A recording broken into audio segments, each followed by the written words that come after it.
Warning, the following program has been rated T for truth. You can't handle the truth! Oh, we think you can. Welcome to the Naked Truth Report with your host, truth warrior and mythbuster Kathleen Wells. The place where we distinguish fact from fiction, where data is used to drive points home, and where Kathleen takes the position that Democrats and black politicians have destroyed Black America. Welcome to the Naked Truth Report. Now, your host, Kathleen Wells. Welcome, my truth warriors and mythbusters. So I'm assuming everyone has been watching the Super Bowl game, and I just walked into the studio and I didn't see the end of the game, but I think, Jeff, who won? I think they were in the fourth quarter when Patriots won 13-3. I mean, it seems like the Patriots have been in every Super Bowl game since the last 20 years. I don't know if that's accurate or not, but it feels like it. I know when I lived in Tucson, they were in the Super Bowl game. And that was like over what? I was in Tucson in 2002.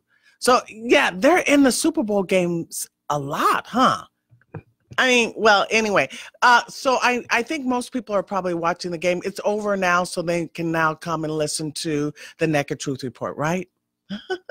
So there are a lot of things that I want to talk about today, because every day, every week is sort of chock full of stuff worth talking about. One of the things I want to say is that I'm so disappointed. When I watch TV, I'm just so disappointed in the mediocrity, in the level, in the way in which the arguments are shaped. The way in which the political arguments are shaped. So first, let's talk about this Virginia governor thing.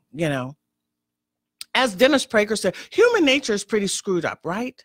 So if you start from that premise, human nature is screwed up, you're not going to be just like constantly, blaming people for stuff. You're going to know that human nature is screwed up. It's like insecure and jealous and vain and greedy and selfish, all those negative things.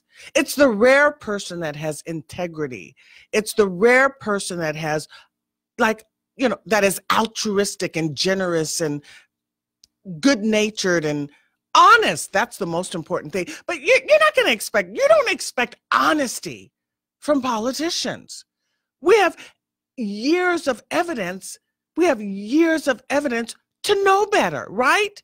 We know better than to think that, this is the amazing thing. And, I should have titled this show again, Democrats voters are the most illogical and unknowledgeable voters, part 3 on the planet.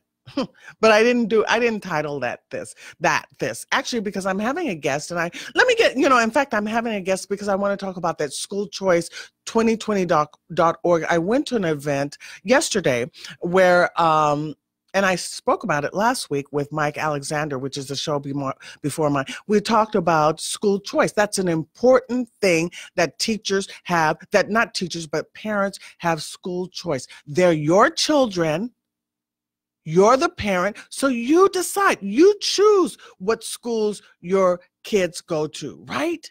Because the Los Angeles School District is failing our students. The level of achievement, the standards are so low.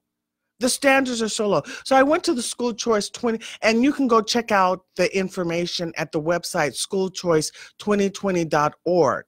And so I'm going to have as a guest pastors Charles and Gwen Patrick, because they're involved with they're both pastors, husband and wife. They're both involved with the school choice proposition or idea or notion. It's good to have charter schools as opposed to the public schools that have been failing our kids for years. But before I bring them on, I want to briefly talk about the fact that why I'm very disappointed in how the media shapes the narrative, the political discourse. They have failed. But one thing in particular I want to talk about is how they, I think there's a need to redefine the term, or there's a need to go over the definition of racism. There's a distinction between something being racialized or racially insensitive and racism. Racism is something distinct. And this is, and I get this definition, and I think the experts use this definition, or many experts use this definition, or Dr. Claude Anderson uses this definition. Racism is a group-based phenomena. It's about groups competing, right, for limited resources and power and control. And yet the media is always talking about, look at this racist and look at that racist and look at. So, we need to have a debate. We need to have a discussion, a dialogue in the nation about the meaning of the word racism. That's point one that I wanted to make. Then point two that I wanted to make is this. I saw Alexandria Ocasio-Cortez talk about why Hispanics should get reparations. This is absurd. This is absurd, because I was just going over, because there's a misunderstanding what reparations are about. Reparations are supposed to be about repairing past damage.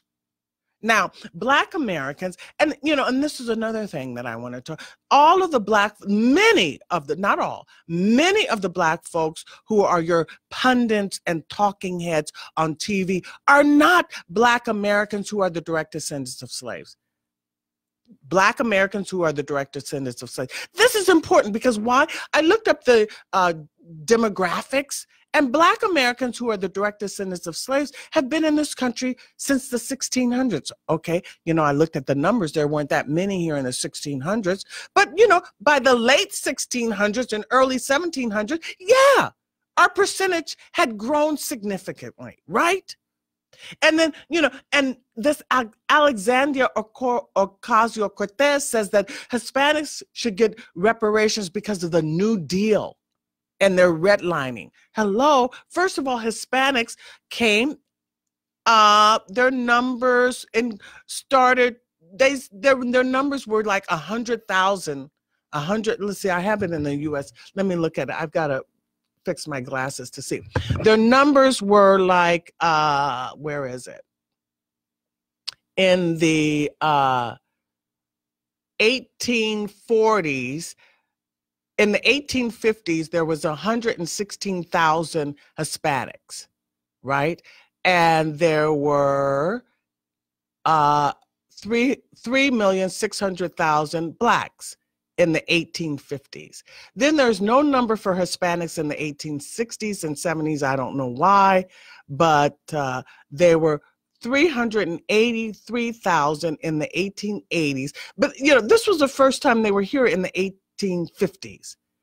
By the 1900s, there were 503 Hispanics. By the 1910s, there were 797. They made 1.2 million by 1920. And the New Deal, let's see, the New Deal was probably 1920, 1930. I don't know the exact date. Someone out there probably knows. But Hispanics were 2 million in 1940. And Blacks were 12 million in 1940. So Blacks Black folks, Negroes we were called, were here involuntarily, and we were here since the 1600s.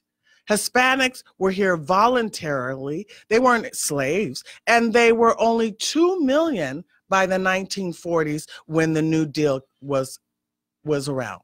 And so Alexandria Ocasio-Cortez is saying that Hispanics are entitled to reparations because of the New Deal.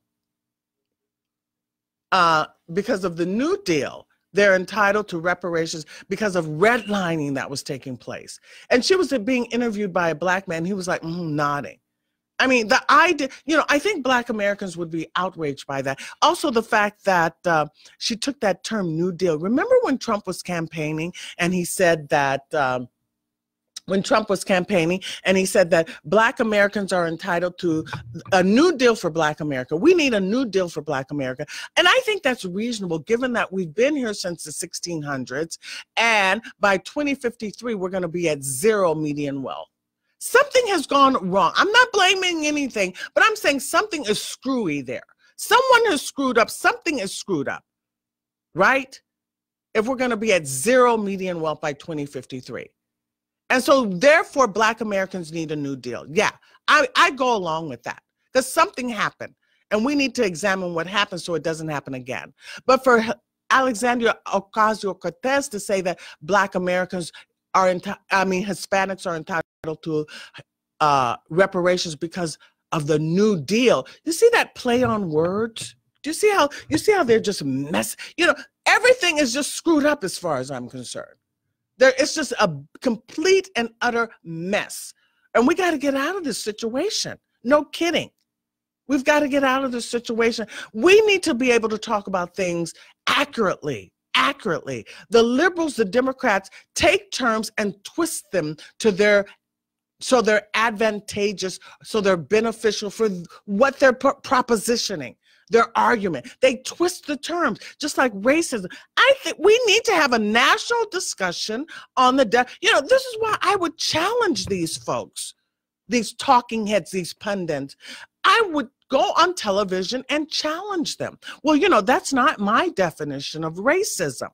This is why they don't want to have people like Dr. Claude Anderson on, because I've asked Washington Journal to have him on. He used to be on with Al Sharpton. And that's another thing that I want to mention regarding the Super Bowl. Al Sharpton tweeted something to the effect that, you know, I'm not going to be going, you know, Gladys Knight sung the national anthem. Did she sing the national anthem? I'm not, or America the Beautiful, I don't know. He said, I'm not going to be taking the midnight train to Georgia.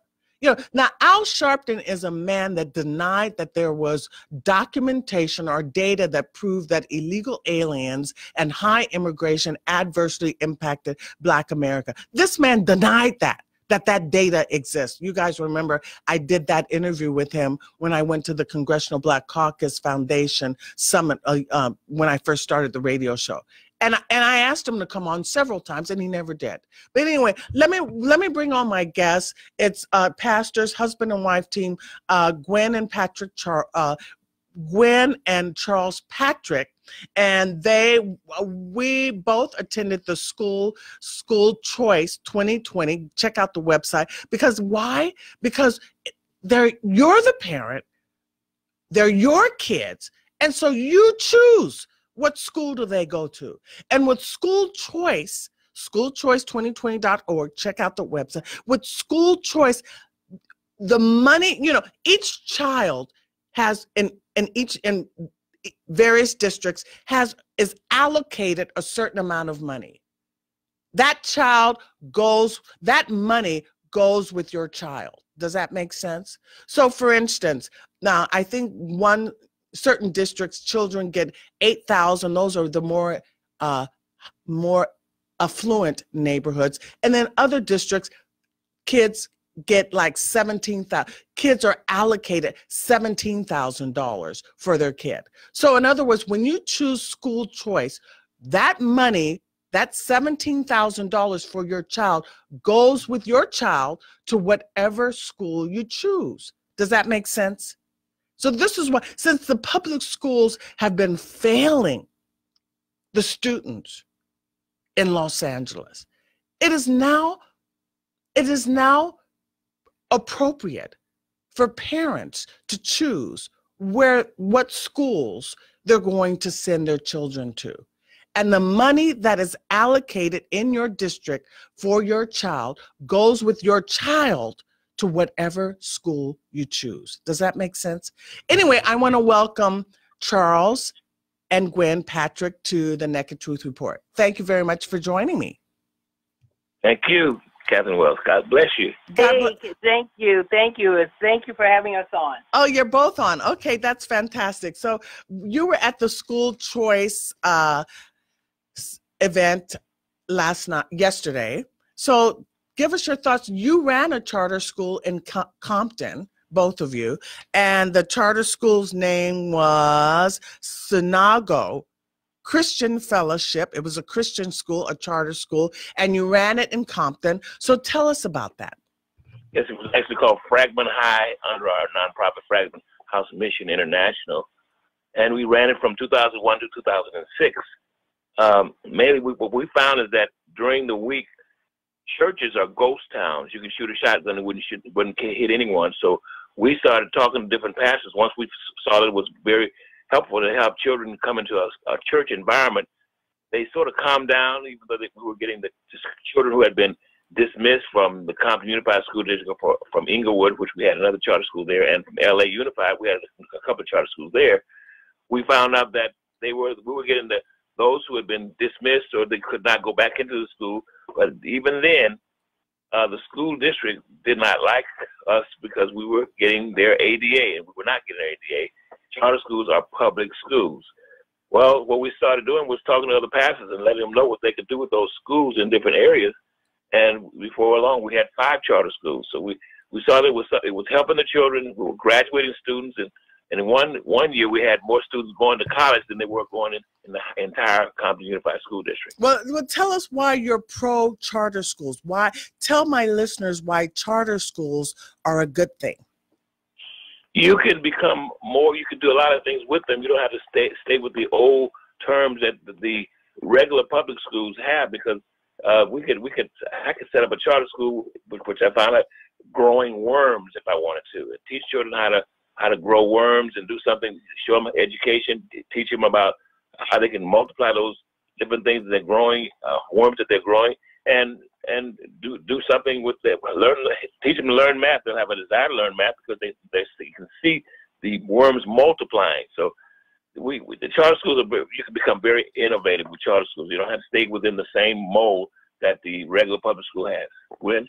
And then also with the charter schools, we were able to focus on the real needs in the community. You know, our kids were kids that were pregnant minors, teen moms, kids that were the failing non-college bound dropouts, kids, you know, that had been incarcerated from camp, pretty much the push-outs.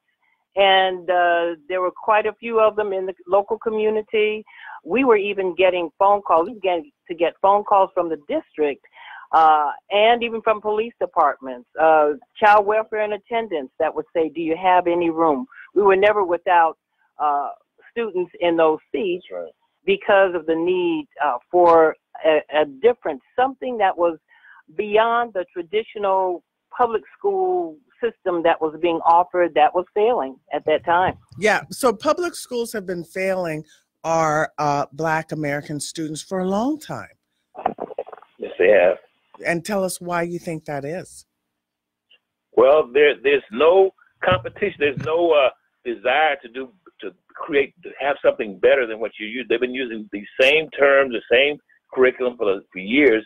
They haven't found out anything more innovative to really motivate the children. I, in fact, learned a way to actually have a project-based curriculum that would teach children how to build a city underwater, teach them how to do something more creative than what they're getting in the regular schools today. Mm-hmm. And then also what was happening, we began to see, especially our Black kids, they were in our environment all day long for the 6 to 8 hours, because we even had a night school for kids that had to work during the day. Mm-hmm. And the kids would leave from our safe environment and then have to go home. And we attended enough funerals of teenagers to know that, hey, you know, they're living in a toxic situation in their homes, in the communities. It was nothing for kids to come the next day after school was over one day and come back the next day and say, guess what? You know, Pastor Patrick, so-and-so got shot, so-and-so got killed, so-and-so gang was against so-and-so. We even had, just to let you know the mentality, now you know, most times in the Black community, the church is like sacred turf, off limits. But there were times when we would come back and to the school, and we see gang paraphernalia on our walls written on. Yeah, you know, the beauty of it was that the kids still did have the mentality of, okay, you know, this is not right. This is just not right. We got to do something about this. But this primarily affected our African American kids. You know, the hopelessness. One kid was saying, if I could just turn, we would say, what do you want to be when you grow up? This one kid said, I want to be age 21. That's all I want to be in life, is I want to get to age 21. That's a sad state of affairs. How do you think we got to this point? Like I said, like I was saying in my intro, Black Americans have been here since the 1600s in small numbers, naturally. Yeah, I mean, true. I think in 1610, what I looked at, it was like maybe 60 Black Americans were here in 1610, but we were here. And some people will argue that we were here even before that. I haven't looked into that in any depth, so I don't know any truth to that, but I'm going by what I look on Wikipedia, looking at those demographics. So we've been here 400 years. We're going to be at zero median wealth by 2053. Why do you think we're at this point? We're at this where things are so bad, so dire? Okay, you want me to go first? Okay, this is really our heartbeat. Our communities in the Black community, even on the east side, which is always was considered Watts Compton, those communities, we might have been poor, but Black families built those communities. There was pride in the neighborhood. Our yards looked good. There might have been homes that were considered low income, but there was such a pride in the community, and parents were struggling but raising their kids to be respectful, to fear God. There wasn't a Black person, I don't care whatever church it was in those days, and I'm talking about, in the 50s and even the 60s, your community was strong. You saw the two-parent families. You didn't see the breakdown of the high crime and all that going on. And those communities were beautiful, and some are still there. But then when there began to be a change, there began to be a dependency on the welfare system. To me, the lie that came into the Black community that said, we'll give you money if Black woman, you don't marry that man. Black man, don't marry that woman, and we'll give you more money. And so that puts in a person just a sense of dependency, even bordering on greed, that, would say, hey, I'd rather sacrifice what I can build as far as a family, because our parents struggled. We talk even now about the beans and rice and potatoes that, and you talk to a lot of Black families that you weren't even familiar with, and we found out that we all were eating the same stuff. Our parents were working hard, and mom was at home for the most part, And so the breakdown of the Black family, I think the system of welfare just really was designed to kill us. And then, of course, you're going to add the abortion issue, and, but if you destroy a family from its core, from the way God designed it, husband and wife, and then children, and of course all with a strong sense of respect and love for God, that you begin to break that down, it destroys the community, and it begins to build apathy, and begins to build the hopelessness, because it's dissected intentionally from the center, from that core. We've got to get back to the core. We've got to get back to God, family, community. Mm-hmm. I've never heard you say that before, Gwen, and that's actually one of the things that I say consistently, that the family is the most important thing. The family is the most important institution in society. Yes. And we are so dysfunctional now. In fact, someone on my Facebook page asked the question, what do you think about Iyanla Vanzant? Because she has that show Fix My Life or something like that. And I watched that show. I've watched it a few times. I don't watch it consistently. I've watched it a few times, and it's such dysfunction. I've never seen, it's foreign to me, that kind of dysfunction, because I had a mother and a father. Mm-hmm. But the dysfunction that you see, it's just like what is that? Outer limits. It's like that Twilight Zone. I cannot relate to that kind of dysfunction. Anyway, there's my sponsors, John and Bo. They're my country duo, John and Bo, their country duo. There's my music. We're going to take a break, and when we come back from the break, are you open to taking phone calls? Yes, we are. Okay, great. When we come back from the break, we're going to take phone calls. We're speaking to pastors Gwen and Charles Patrick, who ran several charter schools in Compton, and they went to the schoolchoice2020.org meeting. That's the website. You can go to schoolchoice2020.org and check out their information about why you're the parent, it's your child, then it's your choice what school they go to. And the money that is allocated for your child goes with your student. It follows your student to any school that you choose for your child. We'll be right back. This is the Naked Truth Report. I'm Kathleen, and we'll be right back. Army, Navy, Air Force, Marines, we're all one big American team. On land and sky and under the seas, protecting all our American dreams. Whoa.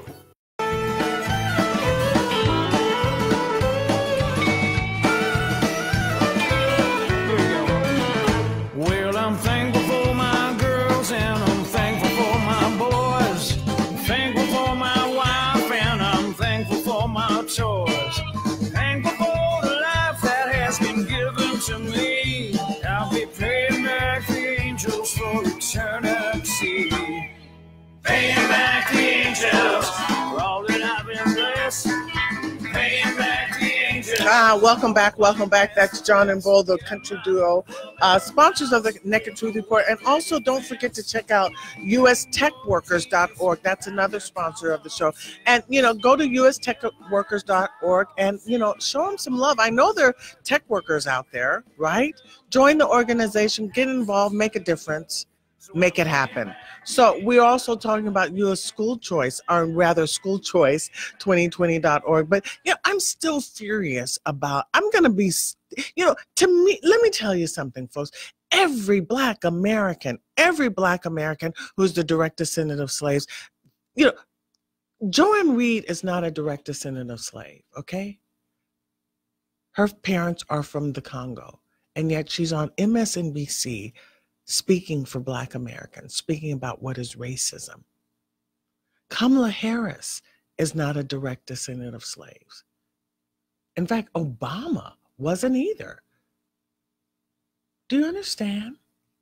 When you look at you go to Wikipedia and you look at the demography, is that how you say it? The demographics? The first Black Americans, some people have a different theory. I haven't looked into it in detail, so I can't talk about it convincingly or accurately. I haven't looked into all that stuff about, I know the man that wrote the book, They Came Before Columbus. I can't, what was his name? Ivan Van something. But anyway, but if you go on Wikipedia, you see that Black Americans were here in 1620. Not many. I think it was like 20. But then, by 1630, 1640, 1650, there were like hundreds. 1660, there were hundreds. 1670, I think there were thousands, right? And in the 1700s, I don't, just go and look at the Wikipedia stuff. And so Alexandria Cortez is saying that Latinos are entitled to reparations. We came involuntarily. We've been here 400 years. So why, and I blame Black politicians and Black pundits and Joanne Reed and Kamala Harris and Al Sharpton and Jesse Jackson and Obama. See, we wouldn't be in this mess about that DACA business, but for Obama doing an executive order on that crap. Because why should kids who came here as non-citizens, why should they get free college? Why? This, everything is just twisted. And this is why I say the Immigration Act of 1965 was the worst thing for Black Americans, was the worst thing for us. Because it, just when we're getting our head above water right after civil rights movement, here comes the Immigration Act of 1965. And these people want their stuff. They're looking out for their group. And this is how we end up with Kamala Harris and how we end up with Joanne Reed on MSNBC talking about Black folks. It's just disgusting. Anyway, Charles, I just had to get that off my chest. I'm very upset about that. And so I always talk about the importance of the Black family. And you see, we had Black families. They always say that the Black family was disintegrated because of slavery, but that's not true. We had more two-parent families before whites. Talk about that. Well, like my father and mother, we came from Alabama. I was born in 49. My parents came out here in California in 1955. And it was a lot different. We missed a lot of things in the South. We were not there when they blew up the 4 young children in the church. The church they had lost. They were at Sunday school in Birmingham. But I was there. I came back and saw a lot of things happen. I saw a lot of change happening eventually.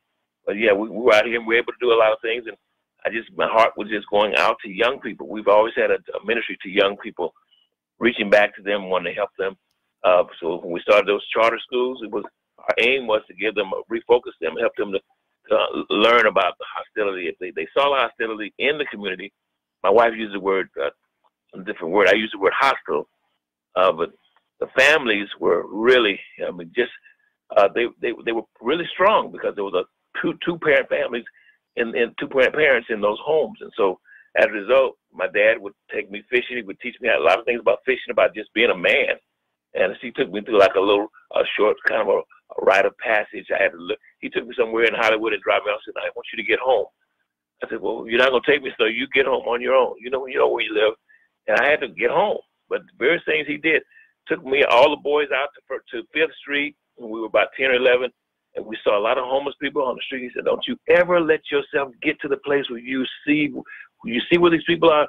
Don't ever let yourself get to that place where you're begging, you're sleeping on the street. And we saw that it stayed in our minds. So there were things they did, our parents did, that helped us be who we are today. And I have 3 brothers. I have 4 brothers and 8 sisters. My father we had 12 children in our family. Wow, that's a big family. Yes, a big family. Mm. We used to have big families. Again? We used to have big families. Yeah, that's right. Absolutely. Right. We weren't having abortions. Same with us, Kathleen. It was a common thing in African American communities and Black. Oh, don't say African American. I'm sorry. I'm Habitized, and I'm doing better. I'm feeling proud of who I am. Right. In this country of Black Americans. Right. And everybody went to church. My mom, it was dad, and it was the 5 kids. It was the 6 kids. It was 6 of us. Mm-hmm. And we were not ashamed to have a big family. Well, a lot of our educated professionals, you begin to talk today about having more than 1 or 2 kids, and you're ostracized.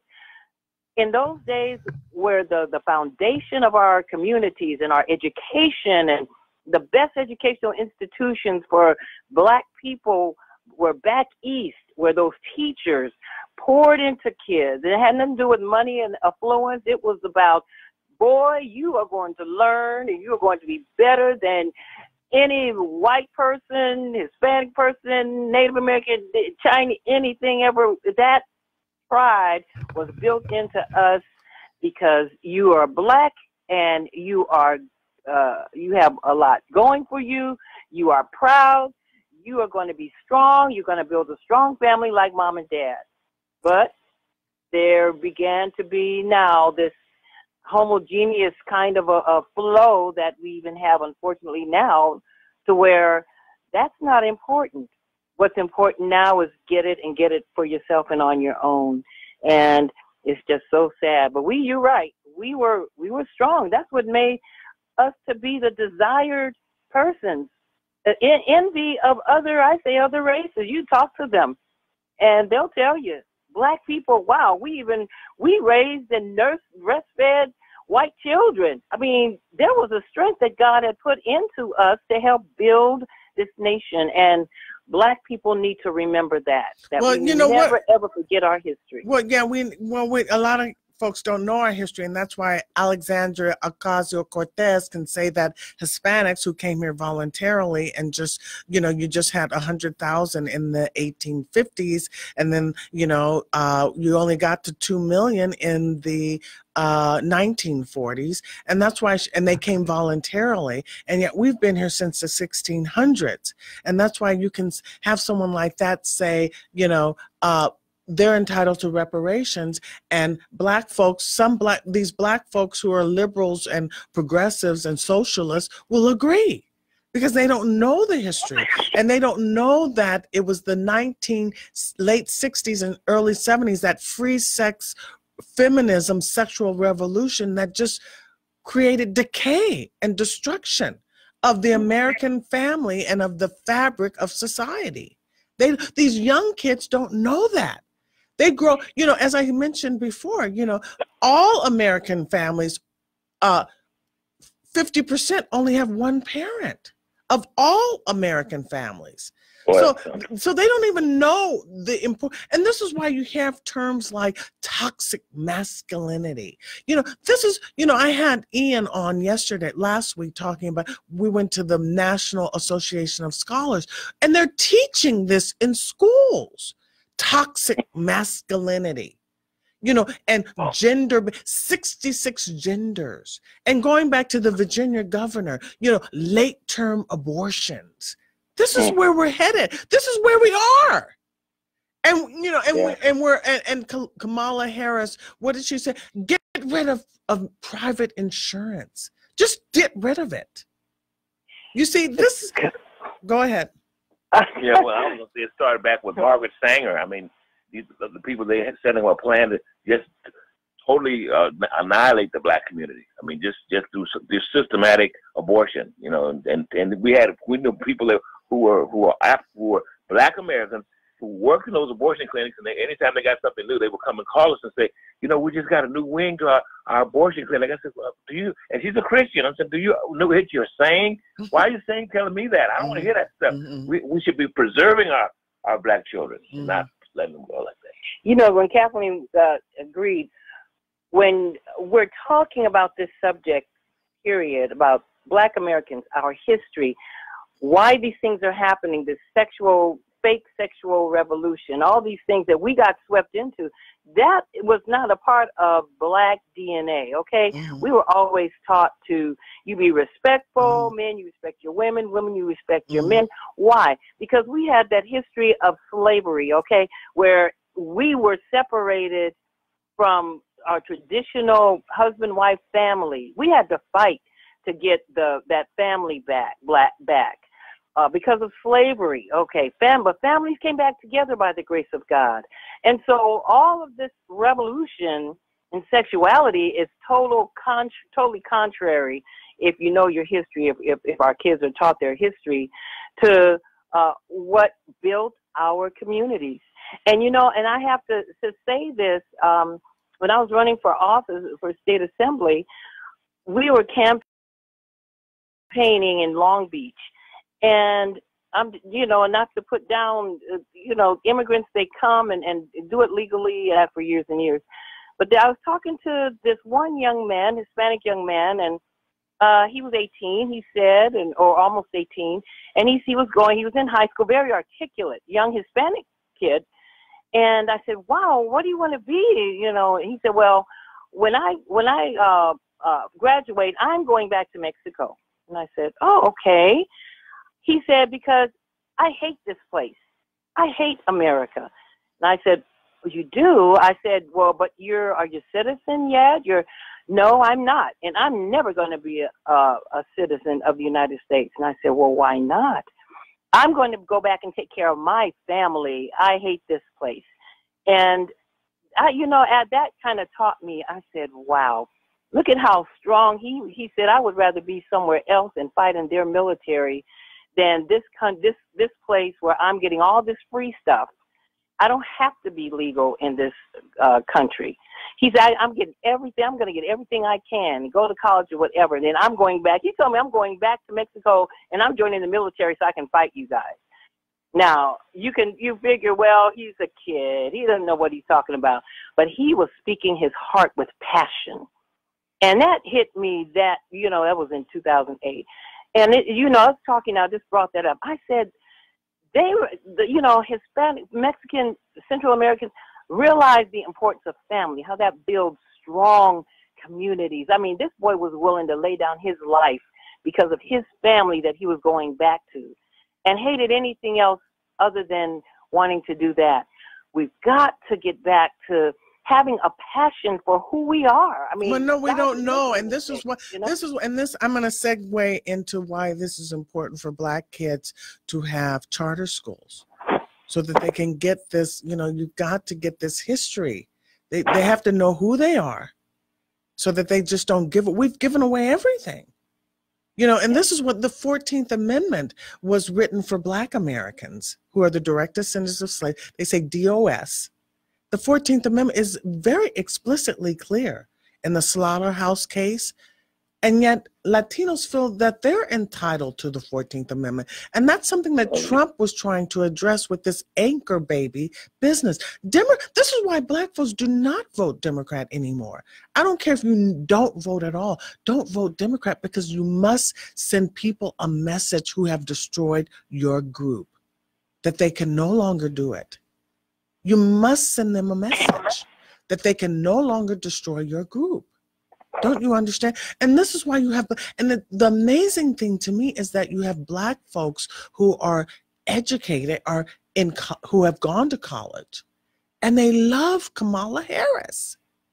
They love Obama. Yeah. And this is amazing. It's like, what are you getting in school? I think that, I think they're getting sort of a they're social justice warriors, and they're getting a superficial and shallow understanding of history. They don't have a dad, most of them. That's what it is. So it's generating, the last 2 or 3 or maybe even 4 generations, they're lost, and we need to get back to traditional value. All of America. Mm-hmm. All of America needs to get back to traditional values and standards. Mm-hmm. I agree with you. I agree with that. And in fact, when my wife and I have been married, it'll be 44 years this April, and our 5 children, 3 boys and 2 girls, we knew that we had to really set a standard in the home. So early, when they were first guided, we started having Bible studies with them when they first arrived, 1-year-old, 2-year-old. And by the time they were 3 or 5, 6 years old, 7 years old, every morning, 5 o'clock in the morning, I would wake them up, because they had to get them to school, with a bullhorn to let them know the importance of it. And I would say, reveille, reveille, reveille, reveille, reveille, reveille, reveille, every single morning for at least 10 to 12 years, until they got to the place where they were getting up studying on their own. But we gave them proverbs, we gave them principles from God's word that they still remember today. We had to have those Bible studies every morning for at least an hour, because we wanted to give them something to fight with, something to lay a good foundation in their hearts. But even today, our children, they have children of their own, and they're teaching their children the right way. That's very important. And I think, just to add to that, we were radical, probably maybe always have been radical. So those of you out there, don't feel like, oh my goodness, you have these nuts on. Yeah, we were always radical because we didn't know. And you don't know when you have children. You do, and follow the word of God best you can, and the Lord guides you. But we were part of the homeschool, early homeschoolers, to the point of, this is when public schools weren't so bad, but we found that we didn't want to send our kid to the local public schools because there was so much fighting and violence, and girls at that time were getting pregnant and all that. And we said, we need to take charge of our children's education and their safety, and preserve what we've been teaching them since they were 1 and 2 years old in the Bible. And so we did, for several years, homeschool our children as best we knew and could, and teaching them Black history and French language. And when we finally did release them back to public school, we did choose a school out of our district. Okay, we lived in Compton. And do you know that all those children went to the top? They didn't miss any socialization, okay? And I think that's sometimes a fear of some parents that say, oh no, my kid's going to be, you know, a weirdo. But our kids were the top of their class academically, scholars, they graduated with honors. They were the popular kids. I mean, all that, their last 2 years of high school. Well, thank you. I hear my music, so thank you, Charles and Gwen, Patrick. I really appreciate you being on the show, and I know you're going to get involved with the School Choice 2020. The School Choice, you're going to work with that network that you met, right? Absolutely. Yes, we are. Okay, very good. I'm so glad you were able to be a guest on the Naked Truth Report. And thank you, Truth Warriors, for listening, and I'll see you next week. Bye.